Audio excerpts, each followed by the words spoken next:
할렐루야, 할렐루야. 여러분이 뜬금없이 들릴지 모르겠습니다만은 우리는 진군식을 마치고 나면 어김없이 뭘 합니까? 뭘 작정합니까? 태신자를 작정하게 되어지죠. 근데 지난 10년 동안 버려진 아이가 1000명 가까이 됐다는 그 얘기가 정말 생뚱맞게 들릴지 모르겠습니다만 마치 우리를 고발하는 뉴스처럼 그렇게 저에게는 들려지는 거예요. 왜냐하면 제가 부임하고 10년이 지났잖아요. 뜨끔함이 있는 거예요.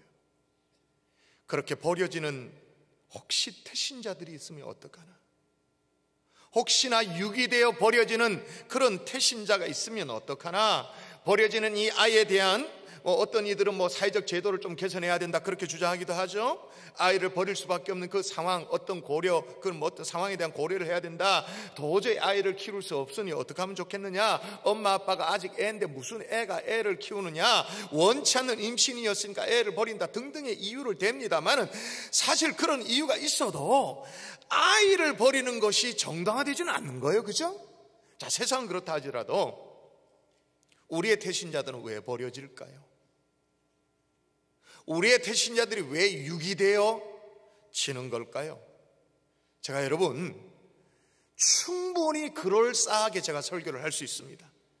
제가 적당히 이렇게 버무리고 해가지고 포장해가지고 여러분이 이해가 되어지도록 설득대로 제가 설교할 수 있습니다. 자, 그런데 여러분 어떠세요?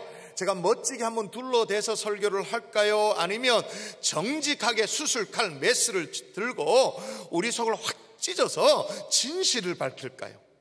적당한 포장을 원하십니까? 진실을 원하십니까? 포장입니까? 진실입니까?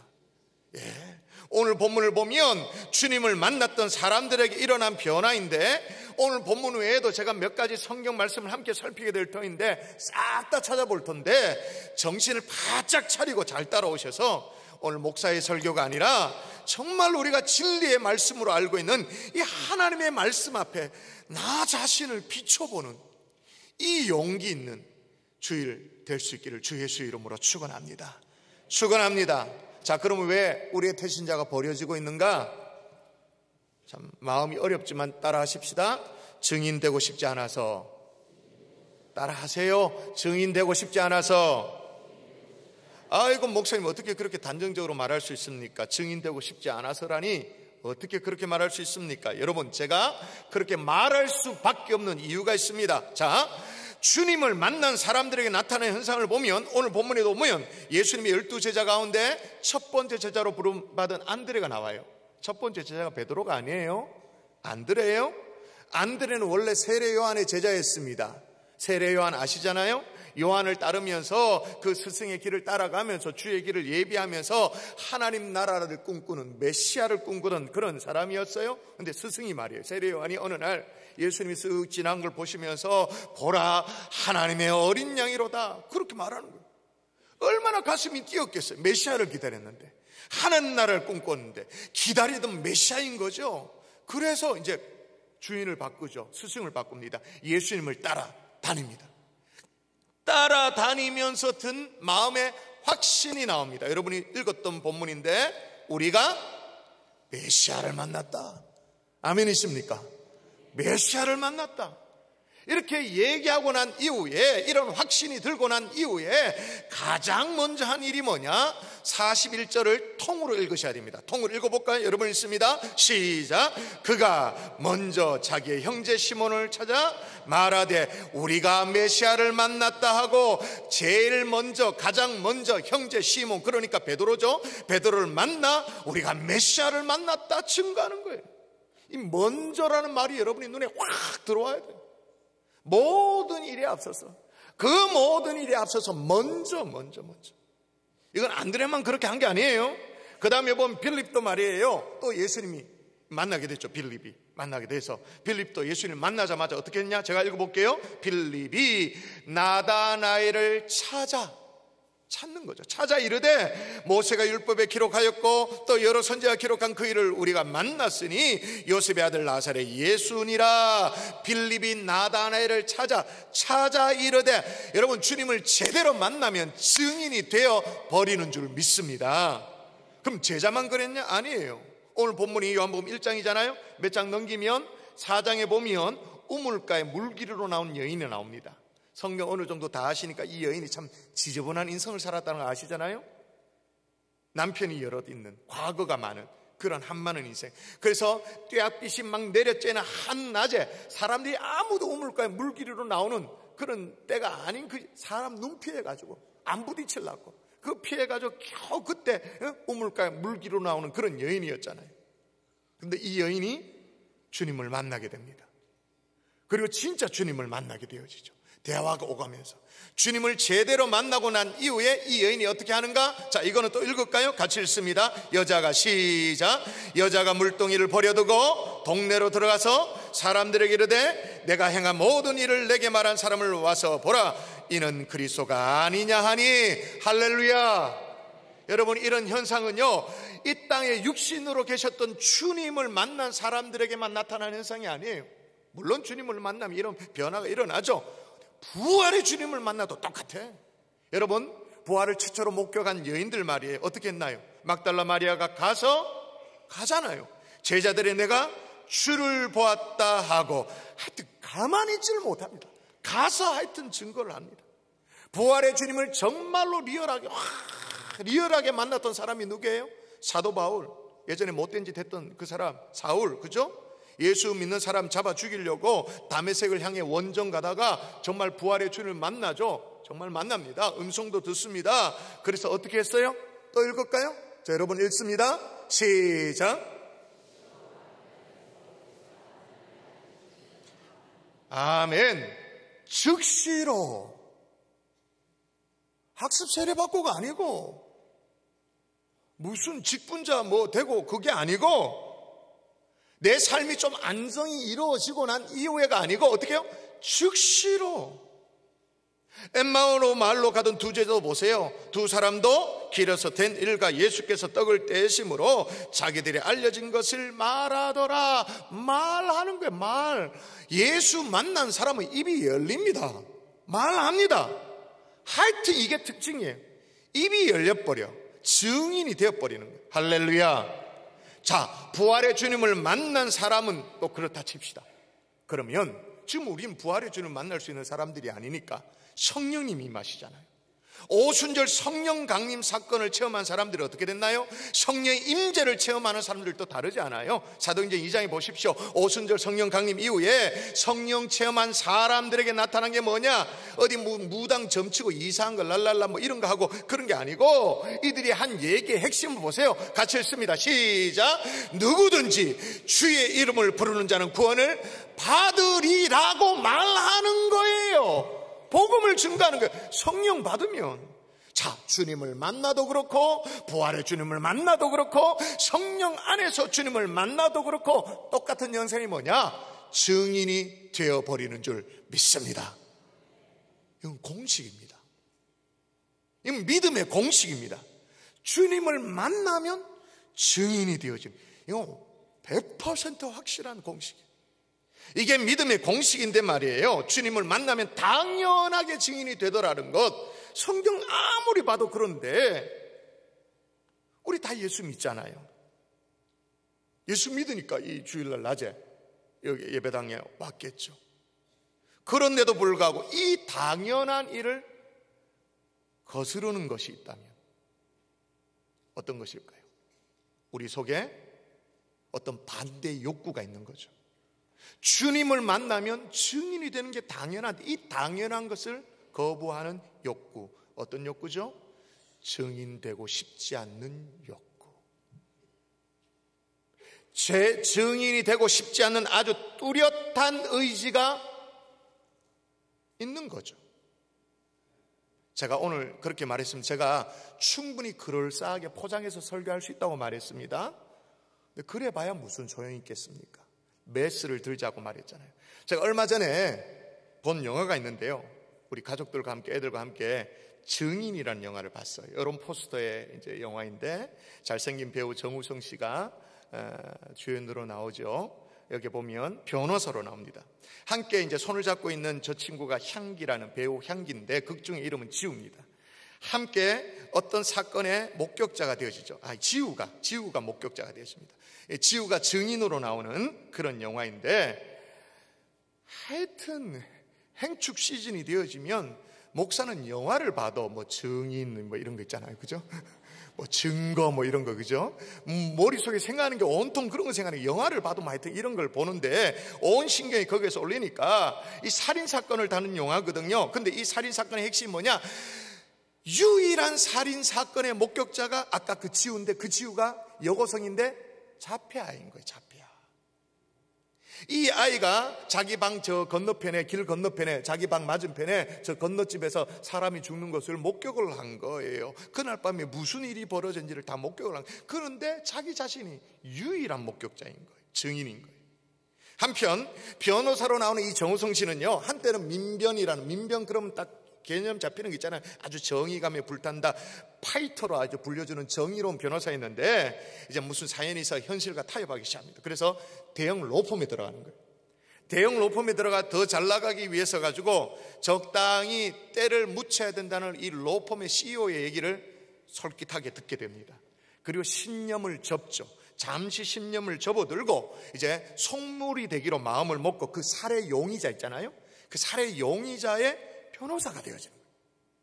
이 재판을 무죄로 이끌어야 되니까 그 유일한 목격자인 그 지우를 증언대 위에 세워가지고 이 증언을 무력화시키기만 하면 증거도 없고 증인도 없기 때문에 무죄가 자동되어지는 거예요. 재판이 이기게 되어지는 거죠. 그래서 이 지우와 친구가 돼서 어떻게든 증언대 세우려고 애를 씁니다. 지우를 이용하죠. 법정에 세웁니다. 애송이 심창 검사를 완전히 묵사발 만들어가지고 승수합니다. 재판에서 무죄를 이끌어내서 이기죠. 근데 검사 측에서 다시 항고를 합니다. 그래서 상고심이 열리게 되어지는 거예요. 또다시 증인 출석이 이 지우에게 요구되어지는 거예요. 그런데 자폐아의 그 지우의 엄마는 일절 상대도 안 합니다. 할 만큼 했다라는 거예요. 이만하면 됐지 뭘 더.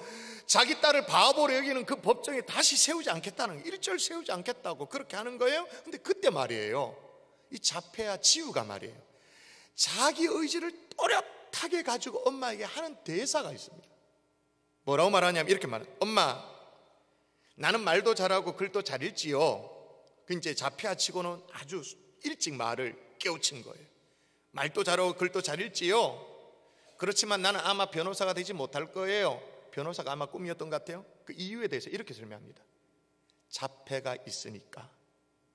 자기가 알아요. 하지만 증인은 될 수 있지 않을까? 나는 증인이 되고 싶어요. 증인이 돼서 사람들에게 진실이 뭔지 알려주고 싶어요. 법정에서 그 모독을 당했는데, 수모를 겪었는데, 그럼에도 불구하고 이렇게 말하는 거예요. 엄마, 나는 증인이 되고 싶어요. 증인이 되어서 사람들에게 진실이 뭔지 알려주고 싶어요. 자, 오늘 거두절미하고 제가 여러분에게 묻습니다. 증인 되고 싶으신가요? 이거예요. 수많은 수모를 겪어도 증인이 되고 싶은가? 이 행복한 사람들의 축제 얼굴 뻘거 해가지고 이게 초청장 내밀고 또 거절당하고 마음에 상처 있고, 그래도 수모를 겪어도 증인이 되고 싶으냐? 이 질문인 거죠. 우리 주님은 우리더러 그 어려운 변호사라고 말하지 않습니다. 우리 보러 수많은 죄에 대해서 변론하라고 말하지 않습니다. 사실 할 수도 없죠. 우리 보고 재판관 하라고 말하지 않습니다. 우리 보고 뭐예요? 그저 보고 들은 대로 증인 되라 말씀하시는 거예요. 여러분, 우리 속에 정말로 참 소박하지만 증인이 되고 싶어지는 이 마음, 그 마음이 일어나는 이 주일 될 수 있기를 주 예수의 이름으로 축원합니다. 인류 최대의 사건, 십자가와 부활을 증거하는 증인이 되고 싶은 그 마음, 내 인생의 허무와 좌절을 이기게 하신 예수님을 증거하고 싶은 그 마음, 나를 지금도 절망에서 건져내서 천국 백성, 하나님의 백성, 세상 그 누구도 알아주지 않지만 주님이 나를 아들로 딸로 인정해 주시는 그 주님의 증인 되고 싶어지는 그 마음. 할렐루야. 여러분, 주님을 진짜 만나면 그렇게 되고 싶나요? 예, 그렇게 되어지죠. 그걸 잘 해내느냐 못 해내느냐 그 문제가 아니에요. 싶어진다니까. 하고 싶어져요. 왜냐? 주님을 진짜로 만나면 다 증인이 왜 되느냐? 주님이 그래 말씀하셨거든요. 읽어볼까요? 예수께서 시작. 예수께서 또 이르시되 너에게 평강이 있을지어다. 아버지께서 나를 보내신 것 같이 나도 너희를 보내노라. 주님이 보내셨기 때문에. 아멘이십니까?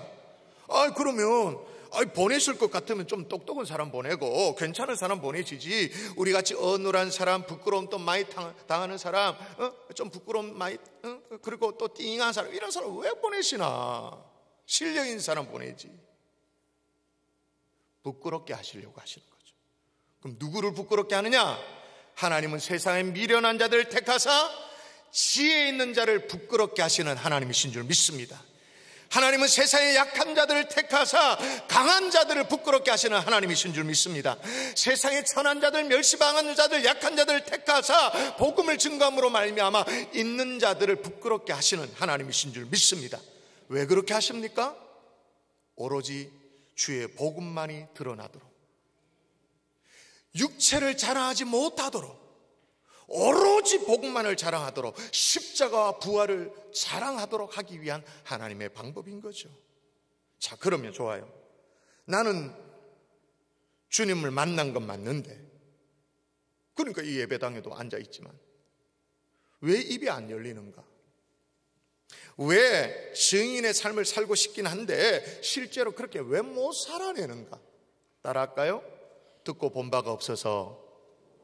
한 번 더, 듣고 본 바가 없어서. 나는 왜 입이 안 열리는가? 여러분, 주님을 만나면 증인이 되더라고 했는데 여기에 대해서 오늘 이 시간이 없어서 다 차마 설명드리기 어렵고요. 그래도 눈 가리고 아웅하면 곤란하니까 핵심을 짚어야 돼요. 듣고 본 바가 없기 때문에 그런 거예요. 여러분, 영화 증인의 그 지우가 말이에요, 자폐를 안고 있었잖아요. 조롱받았잖아요. 수모를 겪었잖아요. 그렇지만 이 아이가 정말 증언대에 다시 서서 나는 증인이 되고 싶어요 라고 그렇게 외쳤던 이유가 뭐냐? 이유가 뭐예요?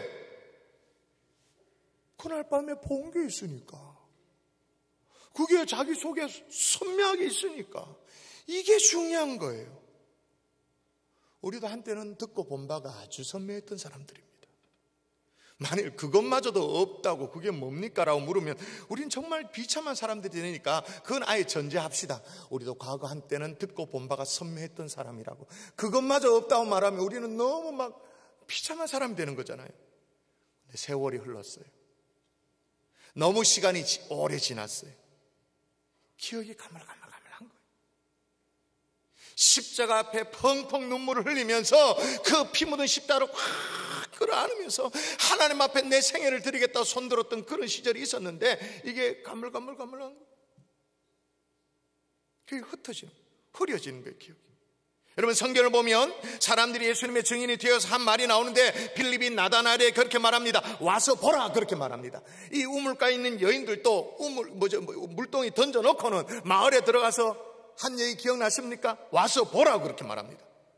근데 그 와서 보라의 원조가 누군지 아십니까? 자기 속에서 생각난 게 아니에요. 오늘 39절 보면 이렇게 말합니다. 예수께서 이르시되 와서 보라. 그러므로 그들이 가서 계신 데를 보고 그날 함께 가니 때가 10시쯤 되었더라. 예수께서 원래 하시던 말씀이에요. 와서 보라, 와라, 와서 보라, come and see. 그걸 들은 게 있는 거예요. 예수님을 들은 바가 있는 거예요. 다메섹 도상에서 부활의 주님을 만나고 변화된 이 바울도 마찬가지. 즉시로 각 회당에 가서 예수가 하나님의 아들이라고 증언했다, 그렇게 말했는데 생각해 보세요. 아니, 예수 잡아 죽이려고 했던 사람, 예수 믿는 사람 때려 죽이려고 마음먹었던 사람이 어떻게 즉시로 가서 복음을 증거합니까? 예수가 하나님의 아들이라는 걸 어떻게 증거합니까? 핍박할 때 경험한 게 있죠. 핍박했지만, 사람들 죽이려고 마음먹었지만 그 핍박당하던 사람이 했던 얘기들 쭉 들은 게 있죠. 근데 결정적인 순간에 주님을 만나버리니 뭐라고 말합니까? 예수가 하나님의 아들 맞다 말하는 거예요. 듣고 본 바가 있으니. 근데 안타깝게도 오늘 한국교회는 이렇게 보여줄 증인의 삶을 사는 사람들이 잘 없다라는 것입니다. 이게 문제예요. 신앙의 선배들이 어떻게 증인의 삶을 사는가 듣고 봐야 되는데 보여줄 신앙의 선배들이 별로 없어지고 있는 게 안타까움인 거죠. 그래서 십자가도 압니다. 부활도 압니다. 다 압니다. 다 아는데 증거하지 않고 가만히 있는 게 이게 당연시 되어지는 거예요. 그렇게 당연시 되어져서 20년 또 교회 다니고 30년, 50년, 3대째 예수 믿는다고 말하고 있는 거예요. 그게 정상인 줄 알고 가만히 있어.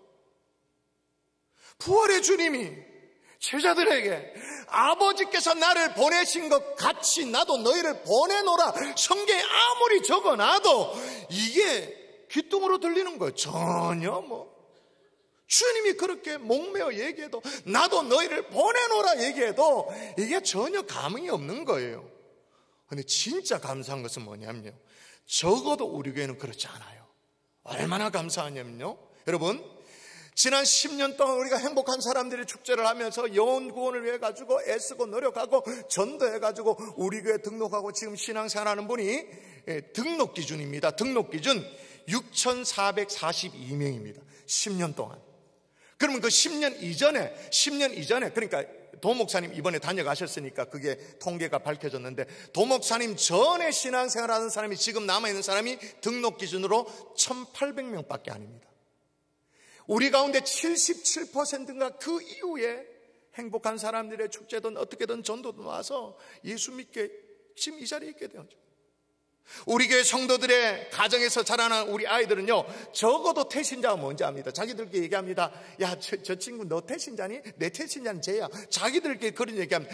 전도의 사명이 뭔지를 아는 자녀들로 자라나게 하신 주님을 찬양합니다. 찬양합니다. 부모로부터 듣고 본 바가 있는 거죠. 근데 혹시나 듣고 본 바가 없어요? 여러분의 부모가 그렇게 본을 못 보여줬어요? 그렇게 60을 맞이하고 50을 맞이했어요? 그래서 난 본 거 없으니까 나도 안 할란다, 접을란다, 그렇게 마음 먹으시나요? 지금 나는 듣고 본 바가 없지만 그렇다 할지라도 지금 나를 지켜보는 자녀 세대가 있잖아요. 지금부터라도 다시 본이 되는 여러분의 신앙생활이 될 수 있기를 주 예수 이름으로 축원합니다. 축원합니다. 말씀의 결론을 맺을게요. 저는 두려워요. 왜 두렵냐? 우리가 태신자들을 유기해 버릴까 봐. 이번 한 주간 동안 늦지 않았습니다. 결과는 주님 앞에 다 올려드리지만 우리의 몫은, 우리의 사명은 감당할 수 있길 바랍니다. 우리의 사명 뭐예요? 대단한 게 아니에요. 그냥 이거 찔러주는 거예요. 몇 시에 올래? 시간 약속하자. 그거예요. 무슨 짜들어 복음을 확 증거해서 결신, 예수 제대로 믿자, 이게 아니에요. 그냥 이거 주고 몇 시, 이번에 꼭 오자, 몇 시 약속하자, 그거예요. 여러분, 주일 예배에 초청하신 분은 초청하셔도 좋아요. 언제나 그랬습니다마는 저도 정말로 가슴 떨리는 마음으로 최선을 다해서 복음 메시지를 준비하고 있습니다. 아마 한인수 장로님도 그렇게 간증을 기도로 준비하며 오실 거예요. 더불어 정말 신기한 그 복화술 인형극 있잖아요. 주일날 5시에 그렇게 복음의 얘기를 들려주고 싶다면 태신자를 5시에 초청. 그런데 5시에 초청하면 좋은 게 뭐냐면요, 어떤 일이 벌어지냐면 아이들이 너무너무 좋아요. 그러니까 태신자의 아들이 꼬맹이가 있다면 그 태신자 가족 전체를, 그냥 일가족 전체를 주일날 5시 안재우 소장, 여러분 인터넷 찾아보면 다 나옵니다. 그런데 이게 복음을 증거하는 사람이 아닙니다. 강요사라는 그 인형이 복음을 전합니다. 인형이 복음을 전하기 때문에 듣는 사람이 좀 편안합니다. 사람들이 얘기하면 좀 거부감이 있고 좀 부담스러울 터인데, 인형이 얘기하니까 편안하게 온 가족이 함께 왔다가 복음을 들어버립니다. 편안하게 왔다가 예수를 알게 되어지는 일이 있게 되어지죠. 그래서 주일날 5시도 괜찮을 것 같고요. 여러분의 태신자가 월요일날 시간이 된다면 월요일 오전 11시 하나님의 뽕짝 가수 구자욱 목사님 최선을 다해서 준비해 올 겁니다. 베스트하게 준비해 올 것입니다. 그리고 월요일 저녁 또 7시에 가수 조성모 집사님 정말로 준비하고 계시잖아요. 콘서트에 여러분의 태신자를 초청해도 좋을 거예요. 그런데 여러분의 태신자가 만일 청년이다, 그러면 주일날 2시에 있는 갈릴리 예배, 행충 예배로 드려지잖아요. 주일날 2시에 있는 샬롬 예배 여러분이 초청하셔도 되겠죠. 모든 시간이 다 의미 있고 정말 소중한 시간이에요. 그런데 여러분이 진짜 뭐랄까 진한 복음의 소식을 들려주기를 원한다면 어쩔 수 없습니다. 주일 10시 또 주일 12시 이 시간, 이 예배 시간에 초청하십시오. 주일 예배 초청하시고 여러분이 식사 대접도 하시고 또 주일날 오후 5시 인형무 보자, 인형무 보자 그러는데 한 번쯤 더 초청하시고, 아니면 월요일 좀 한 번쯤 더 모셔도 좋을 것 같아요. 근데 만일 태신자가 없다, 제가 아까도 말씀드린 지각하시면 안 돼요. 그 귀한 시간에 여러분이 앞에 쓱 지나가면 정말로 전도를 방해하는 거예요. 생명구원을 방해하는 거예요. 정말 지각하시면 안 돼요. 지각하지 마시고 예배의 자리를 지켜주셔야 됩니다. 왜냐? 여러분의 중보 기도가 없이 이 예배당이 새 가족들만 버글버글 한다? 예배 영적 흐름이 이상한 쪽으로 흘러가는 거예요. 여러분이 꽉 기도해줘야 이 예배가 딱 세워지는 거예요. 여러분 자리 지켜주실 거죠? 아멘이십니까? 여러분 행축 예배가 5번, 우리 갈릴리 샬롬까지 하면 6번 예배인데, 이 6번 행축 예배 가운데 적어도 2번 아니면 많게는 3번 정도 예배 자리, 새 가족이 없어도 자리를 지키고 중보해 주십시오. 너무너무 중요한 거예요. 그래서 나도 증인되고 싶어요 라고 하나님께 고백할 수 있는 하나님의 종들 될 수 있기를 주 예수의 이름으로 축원합니다.